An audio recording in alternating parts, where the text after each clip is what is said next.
Assalamualaikum warahmatullahi wabarakatuh. Perkenalkan, saya Septia Setia dengan NPM 2021-21-50367. Di sini saya akan menarasikan sebuah materi yang diberikan oleh Bapak Ashad dengan mata kuliah belajar dan pembelajaran. Materi yang pertama adalah model-model pembelajaran. Yang A ada kooperatif.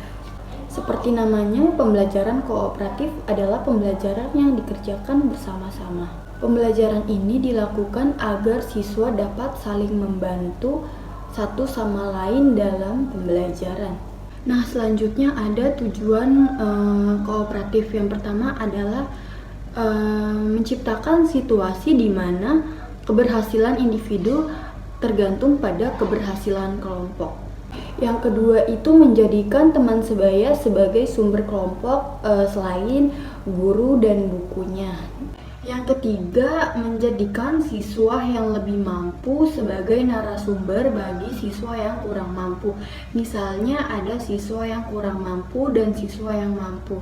Jadi di mana siswa yang tidak mampu itu tidak terus-terusan berdiam diri kalau tidak dijadikan satu dengan siswa yang mampu. Jadi tujuannya itu adalah untuk menjadi satukan siswa yang kurang mampu dan siswa yang mampu agar mereka mencapai satu tujuan yang sama. Nah, kalau misalnya siswa yang kurang mampu itu tidak bisa mengerjakan kelompok, nah di situ ada siswa yang mampu yang membantu mereka dalam mengerjakan tugas. Disitulah disebut tujuan kooperatif. Dan memberi peluang agar siswa dapat menerima teman-temannya yang mempunyai perbedaan latar belajar. Seperti contoh perbedaan suku, agama, kemampuan akademik, serta sosial budaya. Nah, selanjutnya yang B adalah pembelajaran komunikatif. Jadi, pembelajaran komunikatif adalah pembelajaran yang memungkinkan peserta didik memiliki kesempatan yang memadai untuk berbahasa, baik kegiatan produktif maupun reseptif. Nah, jika teman-teman ingin menjadi orang yang komunikatif, itu ada banyak cara. Yang pertama, teman-teman harus tahu siapa yang mau kalian ajak bicara. Yang kedua, itu hilangkan sikap invasor. Kalau kalian tanya invasor itu apa sih?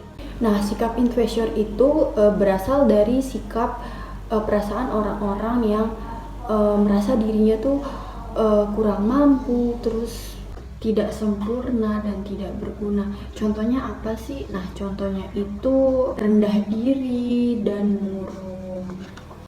Dan menghilangkan sikap inferior yang membuat kita gampang minder di hadapan orang lain. Serta memperbanyak wawasan jika kalian ingin menjadi orang yang komunikatif. Nah, di sini selanjutnya ada pembelajaran berbasis masalah. Pembelajaran berbasis masalah adalah sesuatu pembelajaran yang melibatkan peserta didik untuk memecahkan suatu masalah melalui tahap-tahap metode ilmiah, sehingga peserta didik dapat mempelajari hubungan yang berpengetahuan dengan masalah.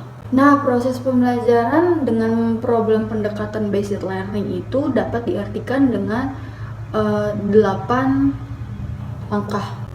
Yang pertama itu ada menentukan masalah, mengidentifikasi masalah, mengumpulkan data-data, menyusun dugaan sementara, menyelidiki, mengumpulkan masalah yang telah diidentifikasi, dan mengumpulkan data alternatif. Yang terakhir ada menggugani solusi permasalahan. Yang kedua adalah pembelajaran dan pengembangan kurikulum. Kata kurikulum berasal dari kata Yunani yaitu jalur pacuh.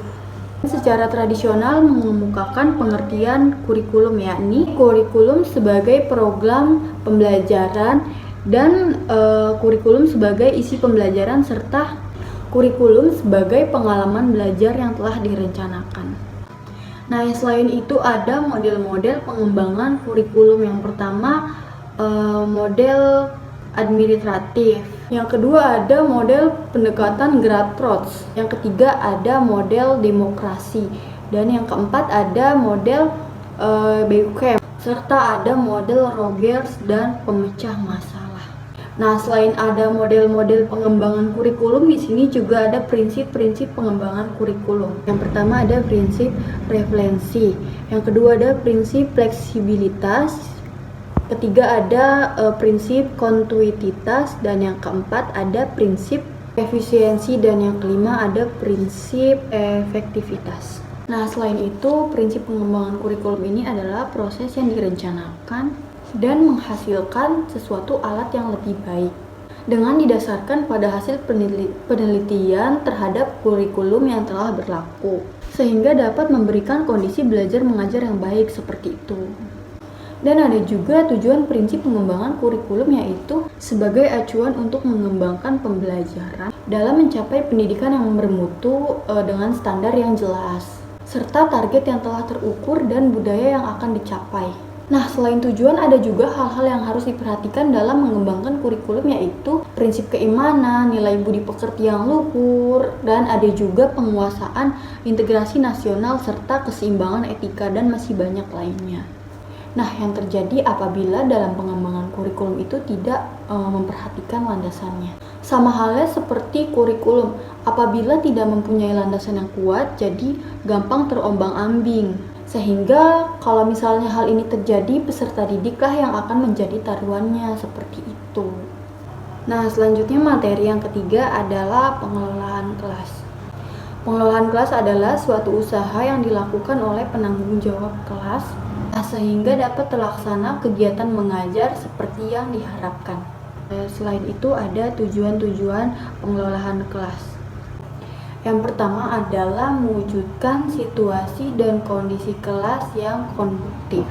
Dan yang kedua ada menghilangkan hambatan dalam belajar mengajar. Yang ketiga ada mengatur fasilitas kelas. Dan yang keempat adalah membina dan membimbing sifat sesuai dengan individunya. Nah, selanjutnya ada yang C, komponen keterampilan mengelola kelas, yaitu keterampilan yang berhubungan dengan penciptaan dan pemeliharaan.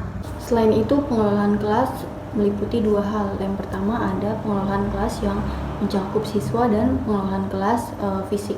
Contohnya seperti ruang guru, perabot, dan alat pengajaran. Atau dengan kata lain bahwa pengelola kelas khusus harus membicarakan peraturan siswa dalam sebuah kelasnya, seperti itu. Nah, selanjutnya, mengapa seorang guru perlu memiliki keterampilan untuk mengelola kelas?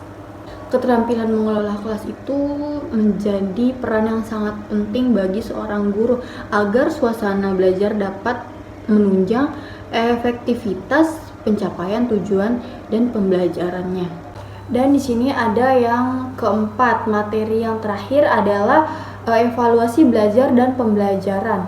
Pengertian, proses untuk menentukan nilai belajar dan pembelajaran yang dilaksanakan dengan melakukan penilaian atau pengukuhan belajar dan pembelajaran. Nah, yang B adalah tahap-tahap evaluasi. Merancang topik atau evaluasi, yakni menentukan topik atau agenda. Yang pertama ada merancang kegiatan evaluasi, dan yang kedua ada penghimpunan data. Selain itu, yang C adalah prinsip-prinsip evaluasi dan tujuan. Nah, yang pertama ada kontinuitas, yang kedua ada komprehensif, yang ketiga ada kooperatif, yang keempat ada objektif, dan yang terakhir adalah praktis. Nah, di sini ada tujuan evaluasi. Nah, tujuannya adalah untuk membuat penilaian tentang suatu program serta meningkatkan evaluasinya dan untuk mempertimbangkan keputusannya. Nah, selain itu juga ada penilaian kinerja. Jadi di mana setelah proses bekerja dan belajar itu ada uji kompetensi yang harus dihadapi untuk menguji kemampuannya, seperti itu. Nah, evaluasi ini juga sangat lazim dilakukan oleh dunia kerja. Nah, tujuan evaluasi ini tentu supaya pekerjaan yang dilakukan itu tetap sesuai dengan rencana awal.